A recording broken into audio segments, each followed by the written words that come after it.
This is Andy from Combichrist, and I'm blowing it up here on Capital Chaos TV.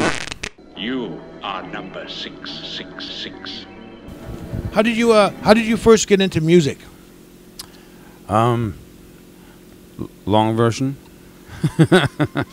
Well, I was, I think I was about 9 years old, and no, I was 9 years old. It was 1984, so I got. That's when I first heard Dead Kennedys, and I thought I discovered music. It was crazy, like, because I never heard anything like it. You know, like my dad was like Black Sabbath fan. My uncles were like German speed metal fans, and my other uncle was, you know, hair metal dude. He had the biggest hair I've ever seen, and I found Dead Kennedys, like, and it changed. That completely changed my life. And from there I was just hooked on punk, and that's what I did. Like all of the '80s was just punk for me. Started a band, you know, like couldn't play. My drummer couldn't play. We just went and got stuff and started banging on shit in the garage, and that's kind of history now, you know. Like that's how we started. Young and inspired. Yeah. No, you can only, like I've said this before, but it's like that when you discover music like that, it's you only do that once. You know what I mean? And then it's just stuck with you for the rest of the life, and you'll never forget it. And how did you come to end up in Atlanta, Georgia? Well, I was going to move to L.A., and at the time, there was somebody in Atlanta, not worth mentioning who, but so I kind of pit stopped in Atlanta, and the more I traveled to L.A., the more I hated it, you know. Like, so I just could not stand it at the time. Like, I loved going there, but I couldn't see myself living there. And the more I hated Atlanta at first, but the more I stayed in Atlanta, the more I loved it. So it just kind of ended up staying there, you know. Why do you think the people in Los Angeles are like that? Why do you think that whole, it's just so... Well, I mean, it's like, I have so many friends in LA, and my biggest problem with LA is that everybody seems to want something from you, and so it's like, it's always when people are overly friendly, even though you never met them. It's like it's kind of that creepy feeling that it's like I might need something from you one day, so I'm gonna be super nice to you. I am gonna talk shit behind your back probably, but I'm gonna be very nice to you in the face. And then you get to the places like New York, where it's exactly the opposite. I don't need shit from you. Who do you think you are? Huh. And I felt like Atlanta was kind of like a medium, and kind of just, I guess it's something too with the southern thing too. It's like it's like the hospitality, you know. Feels honest. Who turned you on to the type of music you play now? Funny thing is, and I mentioned this before too somewhere, but the funny thing too is like it's exactly the same band. It's like because Dead Kennedys brought me to Lord, and Lord brought me to Ministry. Ministry brought me into more of the electronic side of metal stuff and stuff like that. And so it was like a natural progression through, but it all started with with Dead Kennedys. Really did. And on the new album, you pay tribute to. It's great, Perfect Circle, you know, and that was the first song I heard. So I felt I never did a cover with Combichrist, so I figured if I should do one, that should be it, because that's kind of where everything started. Did you ever think about possibly reaching out to Jello or any of the guys doing a collab? I know you do collaborations quite a bit. Did something like that ever cross your mind? We'll see. I mean, I would have loved to work with Jello, but at some point, but we'll see. I mean, we got so many friends in common, we'll see where it goes. Your new record is On Fire comes out in June. Is that right? One Fire, yeah. One Fire. I'm sorry. But it's on fire. What I've heard so far is great. You have a new music video that came out on Friday for Understood. Yeah, understand. And you have Hate Like Me is doing well at radio. It's the first single. Yeah, yeah, they're really good. I'm really happy so far. I can't wait for the album to come out. You know, it's because it's kind of like the album in a whole is a different experience than to listen to the separate tracks. You know, like just to kind of travel through it, and you know it's hard, man. And finishing up an album in November and not releasing it until June, it's hard as an artist because you put so much yourself. You know, so much of yourself into the album, and you just want it out there. You just want people to hear it. But it's going to be rewarding next week or next month when it comes out, and yeah, I'm excited about it. And, on the new music video for Understand, this is the third one that you worked with Jason, is it Alacrity on? Yeah, Jason Jensen. But yeah, no, that's him. Did I butcher his name? Is Alacrity? Or Jason A, maybe. Jason, just call him Jason. Just call him Jason. Yeah, okay, cool. Yeah, it's the third video of Domino. And I think in this video and the song, you go into a little bit of mental health issues, amongst other things. Have you attempted any? I know that magic mushroom, psilocybin in particular, was just legalized in Denver. And one of the uses, one of the things they've found it helps with is depression and mental health. Have you dabbled in any other things to, you know, maybe? I think they do microdosing with that. Have you? Well, there's a reason why it's illegal everywhere else, because the big pharma doesn't want you to be better. Sure. You know, there was the same thing with pot. You know that it's like it's like to ban something that actually grows in nature. It's a crazy idea. It's a crazy idea to me. It's like the magic mushrooms literally grows on cow shit. Right. And you're gonna ban it, you know? It's really, really crazy to me.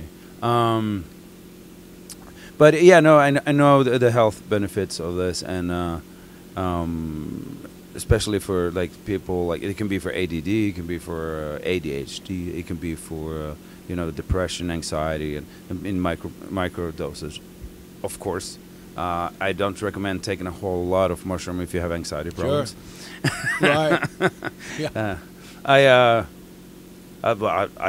love shrooms, so, but not in microdoses. And how is the recording? I mean, you've been recording since 2003, or at least Combichrist has been in existence since 2003, and obviously recording processes have changed.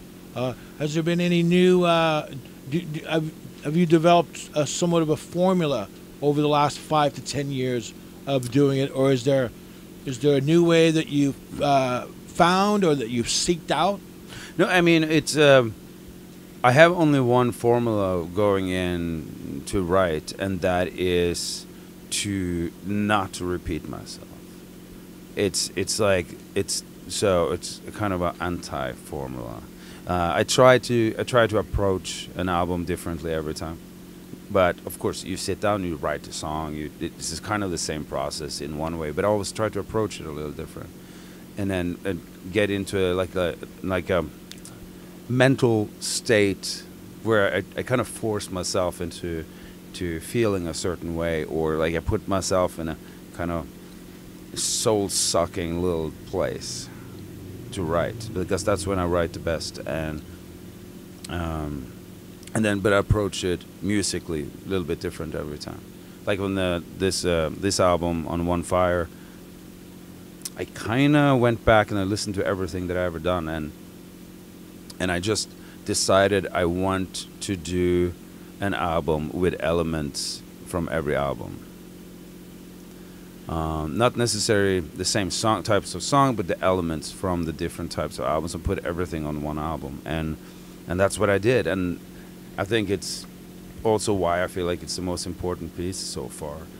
Because like I said, it did come full circle with the Dead Kennedys cover, and just, I don't know, it feels right, it feels good, you know.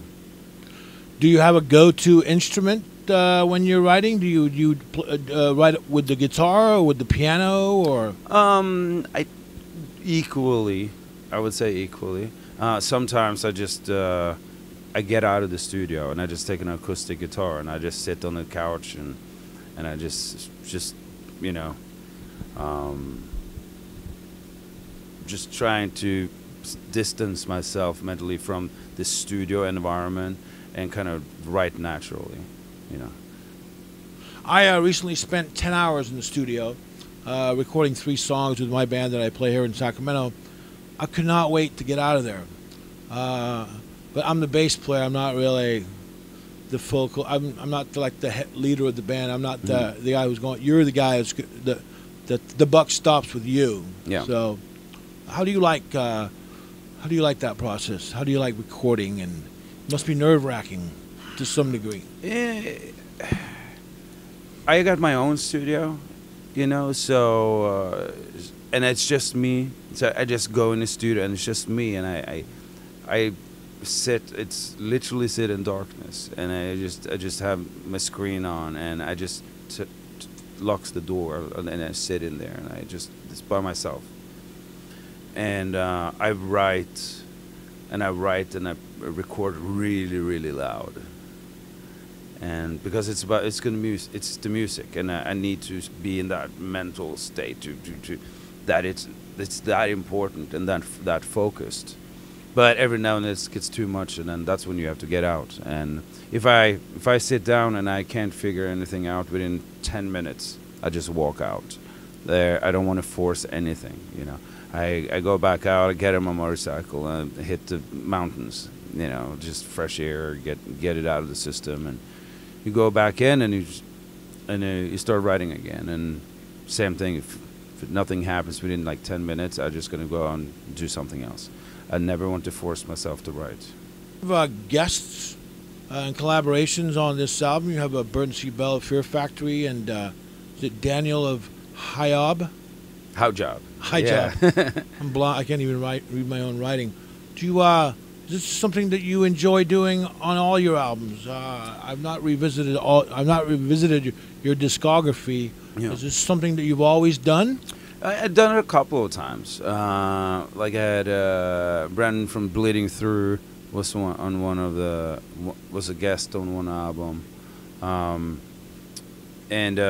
it's like, it's one of those things like you know so many artists, and you get so many close friends in different bands, and every time you meet, you be like, we need to write a track together one day, you know. Yeah. And it never happens, right? Because everybody's so busy. Sure. So this time I was like, I started working on the track Guns That Lost Dawn with my buddy Gigantor, and he's awesome. He was engineering my vocals for one of my other albums and stuff, and we just like to work together. He's just a cool dude, crazy talented. And then suddenly, just the way it turned, I was like, I need to get Burton on this. I texted Burton. I was like, yo, I got a track for you. And like two days later, it was done, you know. So I was like, it's cool when it happens, because it usually doesn't happen. Like you always end up doing something different and never really working with the people who you said you're going to work with. Right, I'm sure you have, because you know so many people. It's got to be difficult to even, like, when you have an idea and you want to share it with somebody, you're like, oh, you can't just, you know, out of 100, one comes to mind, and yeah. Obviously in this case. And it was just a perfect track for it, and when I did it, I could hear him, and I was like, oh wow, this is the right one. Have you recorded any bonus tracks for the Japanese market? For Japanese market, do they have it? I know, because you have the album is 13 tracks complete. Mm-hmm. Do they Normally, the Japanese have always been known to get something else. No, but we do have several different versions of the album. One of the albums is a double disc with remixes from the album, and one of the other limited ones actually has a whole bonus disc with sound, like, 8 tracks on it. So, but these are the same limited editions that are going everywhere. And what was the last artist who inspired you in some way? It's hard to say. I mean, one of my biggest inspirations growing up and going through music was always David Bowie. Regardless of musical differences that we were doing, but it was like he was that untouchable artist, and I'm not saying musician. He was an artist. He was an untouchable artist that always did things his way, and it was like he was always way out there, but he still managed to be so commercially successful. Oh, that's right. And it's unbelievable. I mean, it says a lot about his art, So he's always been like that one artist that inspired me.